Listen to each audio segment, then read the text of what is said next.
96 elections తర్వాత పార్థసారథి రెడ్డి మీద ఉమ్. 26 కత్తిపోట్లు almost చనిపోయాడని చెప్పి వెళ్ళిపోయిన పరిస్థితి.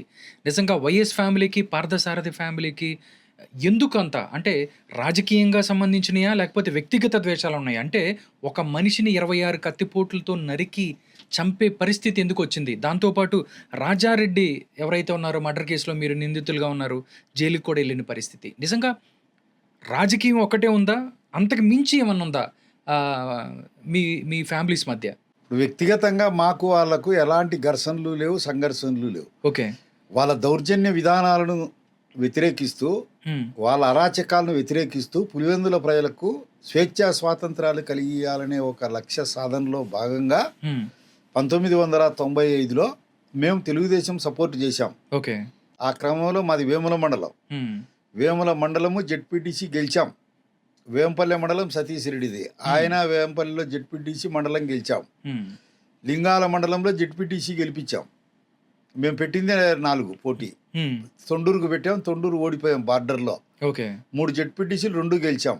తర్వాత 96లో తెలుగుదేశాన్ని సపోర్ట్ చేశాం. ఇతను మాలిఫైడ్ ఇంటెన్షన్తో మాల్ ప్రాక్టీస్ చేసి రాజశేఖర రెడ్డి 96 ఎన్నికల్లో గెలిచాడు. వాస్తవంగా ఓడిపోయాడు. ఓకే. ఆ 2 కక్ష పెట్టుకొని 96లో నన్ను అటెంప్ట్ చేశారు. ఈడుంటే ఎలాగైనా ప్రాబ్లం. ఎలాగైనా కానీ మార్జిన్తో 8,000తోనే గెలిచారా? 8,000 4,000? 4,200. 4,200. మా వాస్తవంగా అయితే 3,600 పై చిలుకుతో రాజమోహన్ రెడ్డి గెలిచాల. ఓకే. ఆ రోజు అన్ని ప్రిసైడింగ్ ఆఫీసర్ సంతకం లేని ఓట్లు ఇవన్నీ ఒక 800 దాకా ఉన్నాయి ఏదో అన్నారు కదా. 8,600, 700. హ్మ్. ఒక విలేజ్లో అయితే కర్ణపాప విలేజ్లో 700 ఉంటే 701 పోల్ చేశారు. ఓకే. అవన్నీ నేను అబ్జెక్షన్ చేశాను. హ్మ్. ఒరే ఇతను ప్రతి అడుగడుగునా మన వాళ్ళ ప్రతిఘటిస్తున్నాడు, హ్మ్. మొగ్గ దశలోనే తుంచేసినారంటే బీతావాహులు చేయొచ్చు, గతంలో బీతావాహులు చేసినట్టు నన్ను అటెంప్ట్ చేశారు పులివెందుల్లో. ఓకే. నేను అడ్వకేట్గా ప్రాక్టీస్ చేసేవాని. ఓకే. నాకు 26 కత్తిపోట్లు గురి అయ్యాను. దానికి ఇంకా పదే ఇంకా ప్రయత్నం చేస్తూ ఉంటే నాకు సంబంధం లే రాయారెడ్డి కేసు. Actually okay. నేను ఆ రోజు పులివెందుల్లో ఉన్నాను. మా బ్రదర్స్ ఇంకా విధిలేని పరిస్థితి, మన వల్ల చంపేస్తాడు, ఇప్పటికే అన్నపైన అనేకమైనటువంటి దాడులు జరిగాయి హ్మ్. అని చెప్పి అటెంప్ట్ చేయడం జరిగింది. అది ఒక చారిత్రక సన్నివేశం. హ్మ్.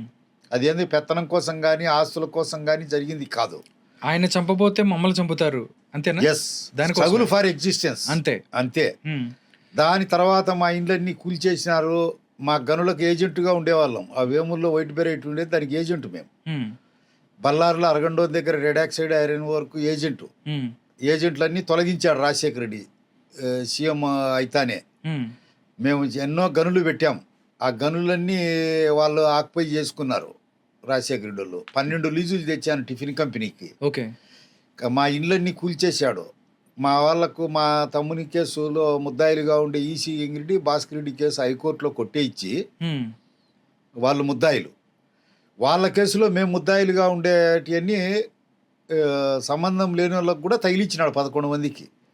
దాంట్లో ఎక్కువ భాగం 1/4% నా కుటుంబ సభ్యులే దాంట్లో హ్మ్. ముద్దాయిలు. నేను నా మీద కాన్స్పిరేటర్ పెట్టినా నాది సెషన్స్ కోర్టులో, హైకోర్టులో, సుప్రీంకోర్టులో కూడా కొట్టేశారు నాది. ఓకే. అది జరిగింది. మాకేమి ఏమి ఎక్కడ తనేం రాయితీలే. హ్మ్. కక్ష అడ్డుగడుగున మా పైన కక్ష తీర్చుకున్నాడు. ఓకే. సార్ మీ మీద అటాక్ జరిగిన సంఘటన నిజంగా 26 కత్తిపోట్లంటే అదే దాడిలో ఎవరైతే ఉన్నారో మీ సోదరుడు పేర్ల ఉమామహేశ్వర్ రెడ్డి గారి చనిపోయిన పరిస్థితి. అది రాయారెడ్డి జరిగినప్పుడు చంపేశారు. హ్మ్. చంపేశారు మా తమ్ముడు ఉమామహేశ్వరుడిని. ఓకే. అంటే మీకు అటాక్ జరిగిన ఏదైతే మీ మీద దాడి జరిగిన దానికి ప్రతి ఘటనగానే రాజారెడ్డిని చంపటం అనేది జరిగిందా?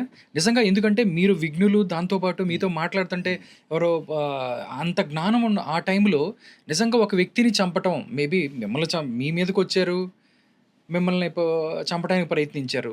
కానీ రాజారెడ్డి, వైఎస్ రాజారెడ్డి పులివెందల టైగర్ అంటారు. అలాంటి వ్యక్తి మీద దాడి చేయాలి అని అన్నప్పుడు భయపడ్డారా? లేకపోతే వీళ్ళు ఎలా జరిగింది ఆయన? Struggle for existence. సత్యం ముందు కేకేయడం. ఇజ్రాయిలోడు భీకరంగా పోరాడుతుంటాడు చూడు, వాడు గెలిస్తేనే వానికి జీవితం, లేకుంటే యూత్ జాతి అంతరించిపోతాదని. ఓకే. ఎటు సత్సాడం, సత్యం ముందు మనల్ని మనం కాపాడుకునేదానికి భీకరంగా పోరాడదాం. ఓకే. Do or die. విజయమా వీరస్వర్గమా అంతే. అంతేగాని దాంట్లో ఇంటెన్షన్ లేదు. తర్వాత కూడా ఎలాంటి ఇన్సిడెంట్లు లేవు. హ్మ్. మా మీద రౌడీ షీట్ లేదు, హ్మ్. పోలీస్ బైండ్ ఓవర్ కేసు లేదు. హ్మ్. ఎలాంటి వ్యవహారాల్లో కూడా మేము జోక్యం చేసుకోము. హుందాగా పద్ధతిగా ఉంటాము. వాళ్ళు గతంలో నుంచి అదే విధంగానే బెదిరించుకుంటా బెత్తు పెట్టుకుంటూ వచ్చేవాళ్ళు. హ్మ్. ఇప్పుడు ప్రజలు కనుక్కున్నారు. ప్రజలు కనుక్కొని అడుగడుగున హ్మ్. ప్రతిఘటన చేస్తున్నారు. ఆ ప్రతిఘటనలో భాగంగానే మన చిత్తుగా ఓడిపోయింది. ఓకే.